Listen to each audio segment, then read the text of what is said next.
Hi students, welcome to ASF Academy. I am Femi. Today we are going to discuss principles of scientific management. It is one of the important topic in business management. Okay, now already we explained what is scientific management and techniques of scientific management in the last video. Now we explain principles of scientific management. Actually, it includes 4 principles. Principles of scientific management include 4 principles. All the points are well explained in this video.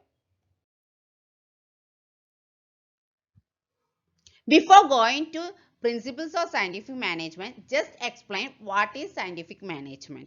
Scientific management means scientific methods are used in the management process, or in the organization all the activities are done through the scientific methods. It is known as scientific management in a simple words.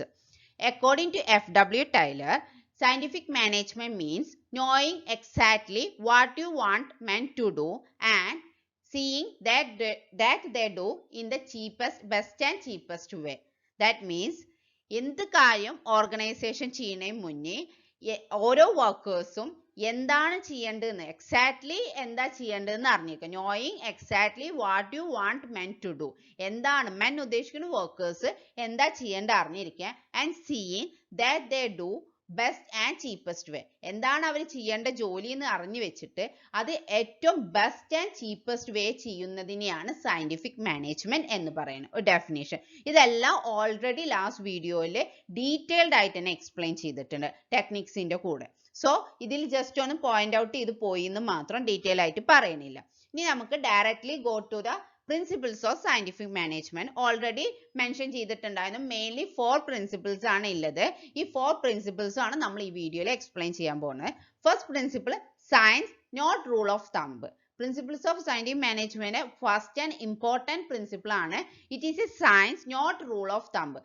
It includes scientific methods ആണ് already പറഞ്ഞിട്ടുണ്ടായിരുന്നു. So it is a science അല്ലെങ്കിൽ scientific method not rule of thumb.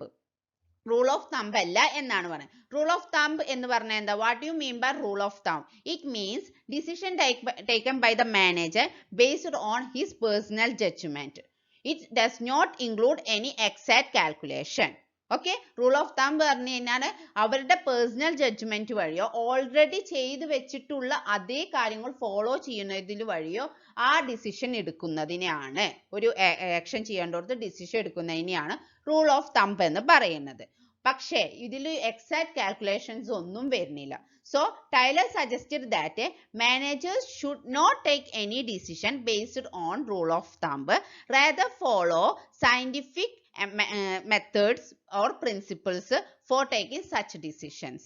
Now scientific methods അല്ലെങ്കിൽ scientific principles use ചെയ്തിട്ട് വേണം ഏതോ ഡിസിഷൻസും മാനേജ്മെന്റിൽ എടുക്കണം എന്നാണ് ടൈലേഴ്സിന്റെ FW ടൈലേഴ്സിന്റെ സജഷൻ എന്ന് പറയുന്നത്. അതാണ് ഈ സയന്റിഫിക് മെത്തേഡ്സ് എന്നല്ലേ നോട്ട് റൂൾ ഓഫ് തമ്പ് എന്നുള്ളതിൽ ഉദ്ദേശിക്കുന്നത്. Rule of thumb should replaced scientific method. Rule of thumb replace ചെയ്യുന്ന എന്തിനെയാണ്? With scientific method. സയന്റിഫിക് മെത്തേഡിനെയാണ് റൂൾ ഓഫ് തമ്പ് റീപ്ലേസ് ചെയ്യുന്നത്. Rule of thumb should be replaced with scientific method.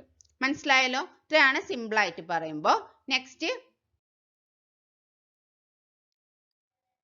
harmony not discord.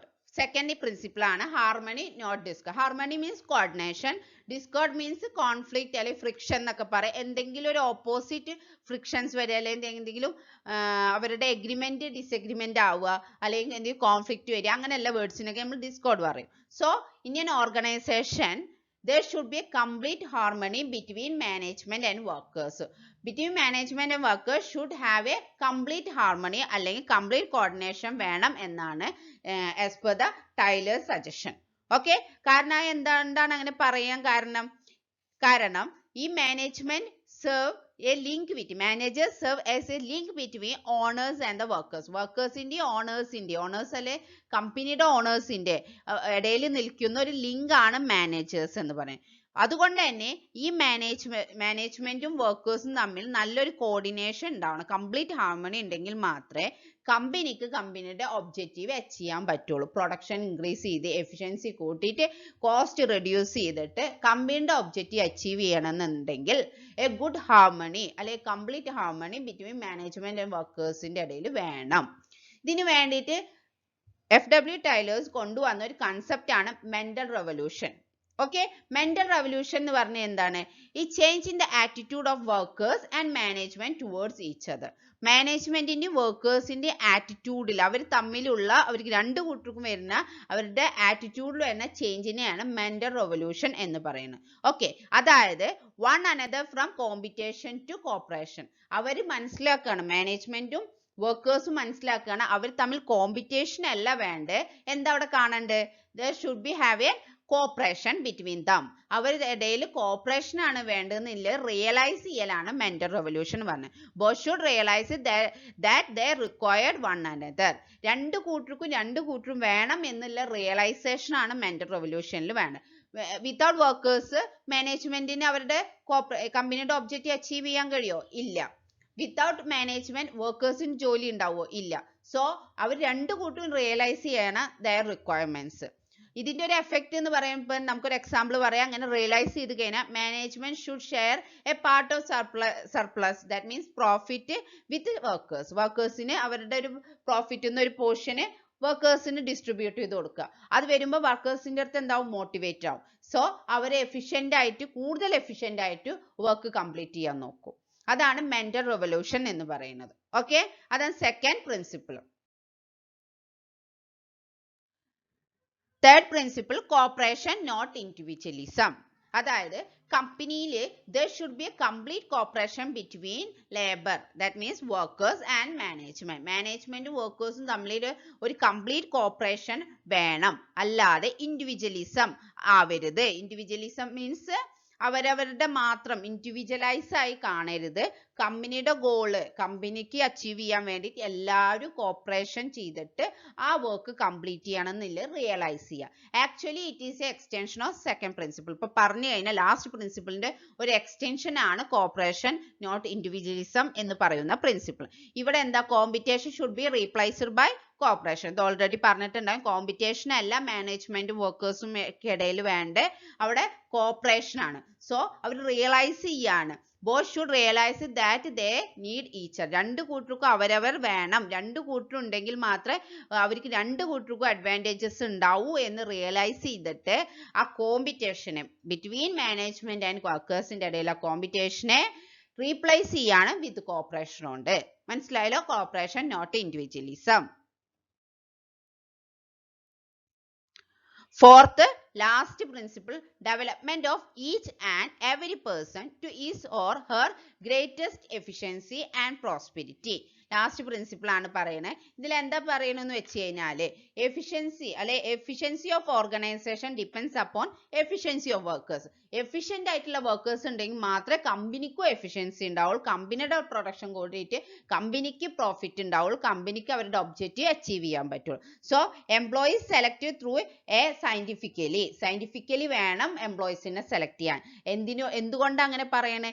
Efficient വർക്കേഴ്സിനെ കിട്ടാൻ വേണ്ടിയിട്ട്. Okay, and also scientific method used to assigning the job of workers. Workers in a job assign efficient workers in a കിട്ടാൻ വേണ്ടി scientific method use ചെയ്തിട്ട് select ചെയ്തിട്ട് അവർക്ക് കൊടുക്കുന്ന വർക്കേഴ്സിന് കൊടുക്കുന്ന job scientific മെത്തേഡിൽ വേണം അത് അസൈൻ ചെയ്യാൻ വേണ്ടിയിട്ട്. ഓക്കെ, ഇത് എന്തുകൊണ്ടാണ് പറയുന്നത് വെച്ചാൽ each workers have a different physical capacity, mental capacity and intellectual capacity. As per their capacity job will be given. അവരുടെ കപ്പാസിറ്റി അനുസരിച്ചിട്ട് വേണം അവർക്കുള്ള ജോബ് കൊടുക്കാൻ വേണ്ടി. അതുകൊണ്ടാണ് സയന്റിഫിക്കൽ മെത്തേഡ് യൂസ് ചെയ്യണം എന്ന് പറയുന്നത്. ഓക്കെ, അതേപോലെ തന്നെ employees also given training programmes and updated their knowledge. അവർക്ക് time to time training programme കൊടുക്കണം. അതേപോലെ അവരുടെ സർക്യൂംസ്റ്റൻസ് അല്ലെങ്കിൽ പുറത്ത് നടക്കുന്ന ചേഞ്ചസ്, സറൗണ്ടിങ് നടക്കുന്ന ചേഞ്ചസിന്റെ ഇൻഫോർമേഷൻ അപ്ഡേറ്റ് ചെയ്തുകൊണ്ടിരിക്കണം അവർക്ക്. It ensure greatest efficiency and prosperity both company and workers. It leads to അല്ലെ എൻഷുർ ചെയ്യാണ് ഈ എഫിഷ്യൻസി, ഇതൊക്കെ ചെയ്യുമ്പോൾ അതിന്റെ എഫിഷ്യൻസി പ്രോസ്പെരിറ്റി കമ്പനിക്ക് മാത്രമല്ല എംപ്ലോയീസിനും കിട്ടുകയാണ്. അതാണ് ഫോർത്ത് പ്രിൻസിപ്പിൾ എന്ന് പറയുന്നത്. മനസ്സിലായല്ലോ? ഓക്കെ, അപ്പൊ ഇന്നത്തെ വീഡിയോ ഇത്രേ ഉണ്ടായിരുന്നുള്ളൂ. 4 പ്രിൻസിപ്പിൾസ് ആണ് എക്സ്പ്ലെയിൻ ചെയ്തിട്ടുണ്ടായിരുന്നത്. വീഡിയോ നിങ്ങൾക്ക് മനസ്സിലായെന്ന് വിചാരിക്കേണ്ട. നിങ്ങളുടെ എന്തെങ്കിലും നിർദ്ദേശങ്ങളോ എന്തെങ്കിലും കമന്റ്സ് ഉണ്ടെങ്കിൽ കമന്റ് ബോക്സിൽ നിങ്ങൾക്ക് രേഖപ്പെടുത്താവുന്നതാണ്. അതേപോലെ ഈ ചാനൽ ആദ്യമായിട്ട് കാണണമെങ്കിൽ നിങ്ങൾ സബ്സ്ക്രൈബ് ചെയ്യാൻ മറക്കല്ലേ, കൂടെ ബെല്ലൈക്കൻ എനേബിൾ ചെയ്യുക. വീഡിയോ നിങ്ങൾക്ക് ഇഷ്ടമായെങ്കിൽ യൂസ്ഫുൾ ആവുമെന്ന് നിങ്ങൾക്ക് തോന്നുന്നുണ്ടെങ്കിൽ നിങ്ങളുടെ ഫ്രണ്ട്സിന് വേണ്ടി ഷെയർ ചെയ്യുക. എക്സാമിന് നല്ലൊരു ഇമ്പോർട്ടൻ്റ് ആയിട്ടുള്ള ഒരു ഏരിയ ആണ്. അപ്പോൾ നിങ്ങൾക്ക് വീഡിയോ ഇഷ്ടമായി എന്ന് വിചാരിക്കേണ്ടത്. അതേപോലെ ഇതിന് മുന്നത്തെ ഒരു വീഡിയോ ആണ് ടെക്നിക്സ് ഓഫ് സയന്റിഫിക് മാനേജ്മെന്റ്. അതും ഇത് ഷോർട്ട് എസ്സേക്ക് ആണെങ്കിൽ അത് എസ്സേക്ക് കൂടുതൽ ചാൻസസ് ഉള്ള ഏരിയ ആണ്. അത് നിങ്ങൾ കണ്ടിട്ടില്ലെങ്കിൽ ആ വീഡിയോയും കൂടി നിർബന്ധമായിട്ട് കാണുക. അപ്പോൾ ഈ ചാനലിനെ കൂടുതൽ സപ്പോർട്ട് ചെയ്യുക. Thank you. Have A nice day.